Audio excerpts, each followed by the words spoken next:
Alors, ma petite exhortation est dans le livre de Lamentation, Lamentation 3, 26. La Bible dit qu'il est bon d'attendre en silence le secours de l'Éternel. Nous avons le mot bon qui est un adjectif, en silence, le secours de l'Éternel. Mais le verbe le plus important, le verbe qui donne le sens à la phrase, c'est attendre. Alors c'est bon d'attendre en silence le secours de l'Éternel. Parce que c'est sûr, l'Éternel secourt. Mais en attendant qu'il nous secourt, comment est-ce que nous devons nous comporter? Nous devons attendre en silence. Nous sommes des patients. Quand nous allons chez le docteur, quand nous allons à l'hôpital, quand nous allons voir notre médecin, qu'est-ce qu'on fait?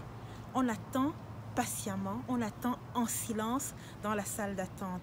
On ne se plaint pas, on ne gesticule pas, on ne crie pas, on ne gronde pas, on ne casse rien, on n'est pas frustré, on ne manifeste pas notre frustration, mais on reste silencieux. Le silence, c'est une preuve d'humilité. On reconnaît que nous sommes faibles et que Dieu est fort. On reconnaît que nous n'avons pas la solution, mais c'est Dieu qui a la solution.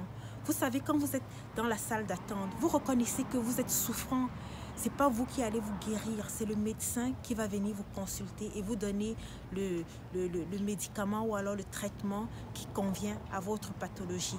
Il en est de même. Nous les chrétiens, nous devons attendre en silence le secours de l'Éternel. Nous devons espérer en lui, nous devons espérer en sa bonté. Nous devons croire qu'il est capable, qu'il peut tout faire et qu'il est au contrôle de notre vie. C'était ma petite exhortation aujourd'hui. Alors, si vous traversez une épreuve, si vous traversez une difficulté, si vous traversez quelque chose qui vous donne du chagrin, des soucis, n'oubliez pas, restez patient.